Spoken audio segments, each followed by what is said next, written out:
जय माता दी दोस्तों, welcome back to my channel. दोस्तों आज मैं आप लोगों को बताऊंगी कि वर्गो यानी कन्या राशि वालों की लाइफ कैसी रहने वाली है 9 मई के दिन। तो चलिए दोस्तों, पहले ही कार्ड आ चुका है बुरा, देख लेते हैं आगे क्या रहता है। ओ शिट, यूनिवर्स प्लीज़ मुझे बताइए कि वर्गोस की love life and marital life कैसी रहने वाली है 9 मई के दिन। निकलो यार। ओके, देखिए बॉटम की एनर्जी आ चुकी है 4 ऑफ कप की। आपने किसी को इग्नोर किया है, रिजेक्ट किया है या फिर इंटरेस्ट नहीं दिखाया है। ओके, 4 4 8 की एनर्जी है, स्ट्रेंथ की एनर्जी। ये एम्परर हो सकते हैं, ये आप ही के हस्बैंड या वाइफ हो सकते हैं, या फिर ये किसी के हस्बैंड या वाइफ हैं, या फिर ये कोई फादर फिगर है, या फिर मुझे दिख रहा है कि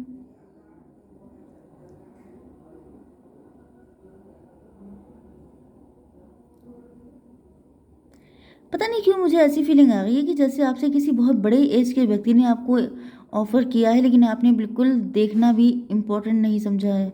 मतलब no doubt it's totally your choice, लेकिन ऐसा दिख रहा है कि वो इंसान जैसे अंधा हो गया है, प्यार में अंधा हो गया है उसको। मतलब यहाँ पे मुझे अच्छा खासा एज गैप दिख रहा है, जैसे कि आपके डैडी की उम्र के कोई हैं जो आप पे फ्लर्ट कर रहे हैं, जो आपके साथ इंटरेस्टेड हैं। एंड ये पर्सन की आंखों पे पट्टी बंधी हुई है, मतलब इनको सही गलत कुछ समझ में नहीं आता है। या फिर ये एम्प्रर हैं, एम्प्रर के लिए सही गलत कुछ होता नहीं है। ओके, मतलब जो अथॉरिटी पे होता है, जैसे कि आपने पहले सुना होगा कि जो राजा महाराजा होते थे उनके पास मतलब बहुत सारे मतलब फीमेल्स होती थी हरम वगैरह में। तो यहाँ पे मुझे ऐसा फील हो रहा है कि ये कोई ऐसा पर्सन है जो बड़ा अथॉरिटी वाला है एंड जिसको फील होता है कि वो जिससे चाहे उससे अपना कनेक्शन बना सकता है। या फिर 4 4 8, यस। तो ये कोई ऐसा पर्सन हो सकता है, ये कोई भी हो सकता है। मतलब मैंने आपको पॉसिबिलिटीज़ बता दी हैं। ओके, ये आपके बॉस भी हो सकते हैं, आपसे एज में बड़े हो सकते हैं, जिन्होंने आपको ऑफर किया है लेकिन आप इनके साथ कनेक्शन नहीं चाहते हैं। ओके, यहाँ पे कैंसर, स्कॉर्पियो, पाइसिस, टॉरस, वर्गो, कैप्रिकॉर्न, एरीज, लियो, सजिटेरियस हो सकते हैं आपके पार्टनर। तुला तुला, मिथुन, कुंभ राशि नहीं है, बाकी सब साइन है। ओके, कर्क, वृश्चिक, मीन राशि, वृषभ, कन्या, मकर राशि, मेष, सिंह और धनु राशि इसमें सबसे इम्पोर्टेंट है। ओके, सारे साइन इम्पोर्टेंट हैं इनफैक्ट। ओके, इम्पोर्टेंट नंबर हैं आपके लिए 4 5 15। 5 15 आपको दिख सकता है, 8 2 6, 8 8 भी है, तो 88 इम्पोर्टेंट है आपके लिए। 5 15 आपको दिख सकता है, 44 भी आपको आपके लिए इम्पोर्टेंट है। ओके, चलिए। तो देखिए यहाँ पे मुझे दिखाई पड़ रहा है कि जिसके भी ऑफर को आपने रिजेक्ट किया है या फिर इंटरेस्ट नहीं दिखाया है, वो पर्सन बहुत दुखी है एंड वो अपने आप को लूज़र जैसा फील कर रहा है। उसको ऐसा फील हो रहा है जैसे उसने सारी दुनिया जीत ली है लेकिन वो फिर भी अभी लूज़र रह गया है। या फिर ऐसा दिख रहा है कि आपको ना पाना उसके लिए बहुत बड़ा ईगो का मैटर बन गया है। उसे लग रहा है कि हाउ डेयर यू, मतलब कि जैसे आप उसको रिजेक्ट कर देंगे, या तो उसने कभी सोचा नहीं था। 4 5 9 की एनर्जी है, इंट्रोस्पेक्शन चल रहा है कि आखिर क्या रीज़न है कि उसने मुझे इंटरेस्ट शो नहीं किया, आखिर क्या रीज़न है कि उसने मुझे मना कर दिया। यस, 4 की एनर्जी है, मतलब जैसे मे भी इन्होंने आपको गिफ्ट वगैरह दे करके इम्प्रेस या अट्रैक्ट करने की कोशिश की है। इन्होंने आपको टेम्पटेशन देने की कोशिश की हो सकती है। इन्होंने आपको अपना पैसा दिखाया हो सकता है कि जैसे ये बड़े रिच हैं, इनकी सारी चीज़ें इनके रीच में हैं, ये चाहें तो आपके कदमों में पता नहीं क्या क्या ला के रख दें। जैसे क्या तेरे वास्ते फलक से मैं चांद लाऊंगा, तो वो वाली एनर्जी है कि जैसे अगर तुम अगर कहो तो तुम्हारे लिए चांद भी ले आऊँ। मतलब इस लेवल का कॉन्फिडेंस एंड प्राउड इस पर्सन के अंदर है। एंड मुझे दिख रहा है कि आपने इनको नो बोल दिया है तो इनको बहुत खटक गया है, इनको चुभ गया है, क्योंकि यहाँ पे डेविल की एनर्जी है। ऐसा दिख रहा है कि जैसे अभी आपसे बदला लेना चाहते हैं।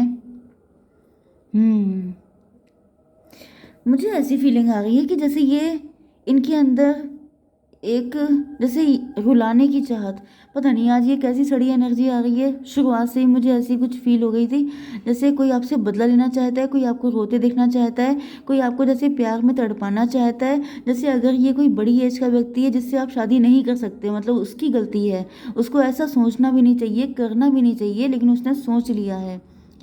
तो मुझे ऐसा दिख रहा है कि वो चाहता है कि आपकी किसी से शादी ना हो। डेविल की एनर्जी है। डेविल का मतलब अपनी चाहत पूरी करने के लिए कितना भी गिर जाना। ओके, तो मे बी इस पर्सन ने आपके ऊपर कोई ब्लैक मैजिक करवा दिया है, जिससे कि आपको ज़िंदगी में अपना सच्चा प्यार कभी ना मिले। या फिर मुझे ऐसा दिख रहा है कि किसी को तो आपने रिजेक्ट किया है, उस पर्सन ने आपके ऊपर कुछ डेविल वगैरह छोड़ दिया है, कुछ ऐसा कर दिया है कि जिससे आप ज़िंदगी भर रोते रहें। ज़िंदगी भर आपको जैसे होता नहीं है कि तुम ठुकरा के प्यार मेरा पछताएगी, वो चीज़ एक अलग है कि मतलब आपने इतने अच्छे इंसान को खो दिया तो आपको पछतावा हो रहा है। वो तभी भी गनीमत है, कम से कम अगर आपने किसी अच्छे इंसान को ठुकराया है तो उसका पछतावा होना नेचुरल है। लेकिन इसका मतलब ये तो नहीं है कि आपके पास कोई भी आएगा आप सबको यस बोलते जाएंगे, आप सबके साथ शादी कर लेंगे, आप ना एज देखेंगे ना आप कुछ देखेंगे, आप सीधे हाँ बोलेंगे। ये प्रेशर तो कोई ठीक नहीं है ना।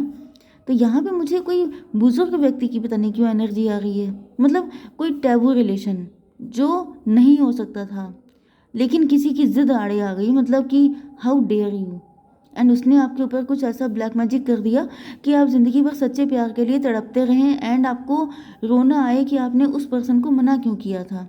या फिर आप इतने मजबूर लाचार हो जाएं कि आपको लौट के उसी के पास वापस जाना पड़े। ये वाली एनर्जी, मतलब जैसे कोई रो रहा है एंड वो कसम खा रहा है कि तुम्हें भी मैं इतना ही रुलाऊंगा, तुम्हारी भी मैं यही हालत कर दूंगा। ओ माय गॉड, बहुत ही गंदी एनर्जी आ रही है। 15/5/20 जजमेंट। पहली चीज़ तो ये है कि ईश्वर आपके साथ हैं, क्योंकि अगर ऐसे डेविलिश लोगों की डिज़ायर पूरी होने लग जाए तब तो फिर बेकार ही है सब कुछ। लेकिन यहाँ पे मुझे ऐसा दिख रहा है कि कोई पर्सन ईश्वर बनने की कोशिश कर रहा है, क्योंकि ये जो एनर्जी मुझे फील हो रही है ये बहुत ही ज़्यादा अथॉरिटी वाली है, कि जैसे तुमने मुझे मना कैसे किया। गंदी एनर्जी है, मतलब भगवान सिर्फ भगवान ही हो सकते हैं, बाकी कोई बनने की कोशिश करता है उसकी बहुत कायदे से उसको ठीक किया जाता है। तो यहाँ पे ऐसा दिख रहा है कि कोई पर्सन खुदा बनने की कोशिश कर रहा है। ओके, यहाँ पे देखिए गॉडेस, मतलब दुर्गा माता आपके साथ हैं। यस, आप काफ़ी हिम्मती हो सकते हैं, आप अपनी माँ को बहुत ज़्यादा चाहते हैं, ऐसा भी हो सकता है, क्योंकि मुझे इस कार्ड से माँ की एनर्जी ज़्यादा आ रही है। ओके, चलिए थोड़े से कार्ड मैं निकाल ही लेती हूँ जिससे थोड़ी कंडीशन क्लियर हो जाए। यूनिवर्स थोड़े से कार्ड दीजिए, ये तो अपने आप ही आ गए। Service, mysticism, victim. देखिए मिस्टिसिज्म का कार्ड आ गया है, कुछ तो फिशी है, कुछ तो गड़बड़ है। सर्विस की एनर्जी आ गई है। विक्टिम, मतलब विक्टिम का मतलब ये है कि ये जो पर्सन है इन्होंने विक्टिम कार्ड प्ले किया हो सकता है, मतलब गलती भी खुद की, जैसे क्राइम करके खुद ही रो रहे हैं, मतलब गलती इन्होंने की है एंड फिर खुद भी रो रहे हैं कि मेरे साथ बहुत गलत हुआ, बहुत गलत हुआ। मिस्टिसिज्म का मतलब ये है कि आप पे नज़र रखते हैं, या फिर मुझे ऐसा फील हो रहा है कि कुछ ऐसा फिशी है जिसको शायद मैं एक्सप्लेन नहीं कर पा रही हूँ, क्योंकि यहाँ पे डेविल का कार्ड है। जैसे आपके ऊपर कुछ नेगेटिव एंटिटी छोड़ दी, कुछ ऐसा किया कि जिससे कुछ आपका अच्छा ना हो पाए। सर्विस में भी वो पर्सन दुनिया छोड़ गए हैं, मे बी वो पर्सन बहुत ज़्यादा सिक हैं, बीमार हैं, या फिर उन्हीं की सोल। ओ माय गॉड, मैं इतनी डेंजरस रीडिंग मैं नहीं कर सकती हूँ, लेकिन स्ट्रेंथ की एनर्जी है। ऐसा दिख रहा है कि चलिए मैं नॉर्मल की तरफ बढ़ती हूँ, उस मैटर को हम लोग किनारे करते हैं, ठीक है। ये एम्परर की एनर्जी, या तो ये आपके हस्बैंड हो सकते हैं, या तो फिर ये आपके बॉस हो सकते हैं, या तो फिर ये किसी के हस्बैंड हो सकते हैं। ओके, तो ये जो पर्सन है इनको बहुत रिस्क वाली ज़रूरत है। ऐसा दिख रहा है कि आपने इनको इग्नोर तो किया है, एंड या तो आपके पार्टनर खुद से डेविल हो सकते हैं, जिनका माइंड इनको बहुत ज़्यादा, मतलब इनको गुस्सा बहुत आ रही हो सकती है कि आपने ऐसा कैसे किया। दूसरी चीज़ कोई थर्ड पार्टी हो सकती है जो जैसे आग में घी डालने की कोशिश कर रही है कि उसने तुम्हें इंसल्ट किया, उसने तुम्हें ये किया। ओके, एंड यहाँ पे ऐसा दिख रहा है कि वो पर्सन बहुत ज़्यादा दुखी हो रहे हैं, उनको रियलाइज़ हो रहा है कि जैसे बहुत बुरा हुआ। ओके, यहाँ पे मुझे दिख रहा है 5 8 13 डेथ की एनर्जी है। यस, आपकी पर्सनैलिटी काफ़ी ज़्यादा पावरफुल हो चुकी है। मतलब मुझे ऐसा दिख रहा है कि आपके पार्टनर आपको बहुत ज़्यादा वल्नरेबल समझ रहे थे। इनको ऐसा फ़ील हो रहा था कि ये जब चाहेंगे आपको ऑफ़र दे देंगे एंड आप इनको हमेशा यस बोलेंगे, लेकिन यहाँ पे आप काफ़ी ज़्यादा हिम्मती हो चुके हैं। अब आप अपने लिए स्टैंड लेना सीख चुके हैं। यस, 8 5 13 एंड ऐसा दिख रहा है कि अब आप उस रोने-धोने वाली एनर्जी से भी निकल चुके हैं। अब आपकी पर्सनैलिटी चेंज हो चुकी है। यस, यहाँ पे कम्युनिकेशन की एनर्जी है। ऐसा दिख रहा है कि ये पर्सन आपसे बात करना चाहता है क्योंकि ये आपको चूज़ करना चाहता है। मुझे ऐसा फ़ील हो रहा है कि इस पर्सन ने किसी थर्ड पार्टी को चूज़ किया था पहले, क्योंकि ये एम्परर है, मनी माइंडेड, मटेरियलिस्टिक, माई वे और हाईवे अपनी चलाने वाला। लेकिन किसी थर्ड पार्टी जो कि डेविल थी, उसकी असलियत जानने के बाद अब इनको रियलाइज़ हो रहा है कि इनको आपको चूज़ करना चाहिए। ओके, लेकिन मुझे दिख रहा है कि इन्होंने आपको ऑफ़र किया है लेकिन आपने नो बोल दिया है, जिस वजह से इनको बहुत ही बुरा लग गया है। 8 8 16 टॉवर की एनर्जी है, जैसे इन पे टॉवर आ गया है। इनको कभी सोचा भी नहीं था कि आप इनको नो बोल सकते हैं, क्योंकि आपकी एनर्जी हमेशा बहुत ही वल्नरेबल या बेचारा मे बी आपके बॉस हो सकते हैं एंड आप या तो बॉस हैं या तो फाइनेंशियल गैप काफ़ी हो सकता है। मतलब ये कुछ अलग ही ख्यालों में थे कि जैसे आप इनको हमेशा ही बहुत ज़्यादा सर आँखों पे रखेंगे, ये जब दिल चाहेगा तब आपके पास आ जाएँगे एंड आप इनको गले लगा लेंगे, लेकिन ऐसा कुछ हुआ नहीं है। Okay, 8 to 10 wheel of fortune, यहाँ पे ऐसा दिख रहा है कि आपके पार्टनर किस्मत बदलना चाहते हैं अपनी और आपकी दोनों की। एंड यहाँ पर क्या है, ये कौन सा था, 15 टू 17। यस, ये बहुत ज़्यादा होपफुल हैं। इनको फील हो रहा है कि फर्स्ट टाइम जैसे इन्होंने किसी के साथ शादी की वो वर्क नहीं की, लेकिन सेकंड टाइम आपके साथ ये वर्क कर जाएगी। यस, मुझे शादी की एनर्जी दिख रही है। ज़्यादातर मुझे ऐसा फील हो रहा है कि आपसे शादी करना चाहते हैं ये, जैसे किस्मत से हारना नहीं चाहते हैं, किस्मत से जीत जाना चाहते हैं। ओके, कहीं ना कहीं मुझे आपके लिए भी ऐसी फीलिंग आ रही है।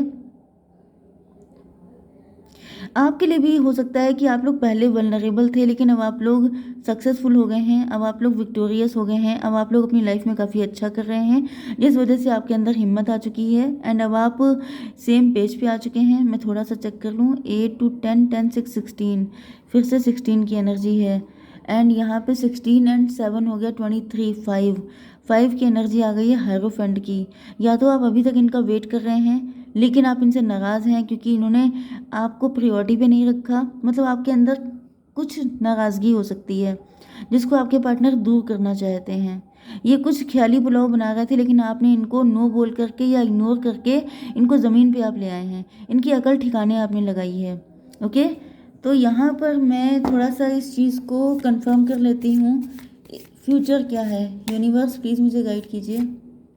The creator, participation.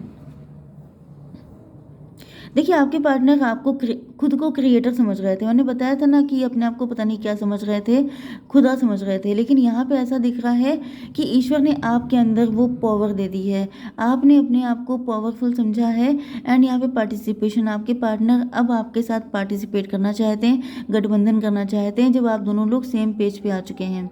ओके, जय माता दी।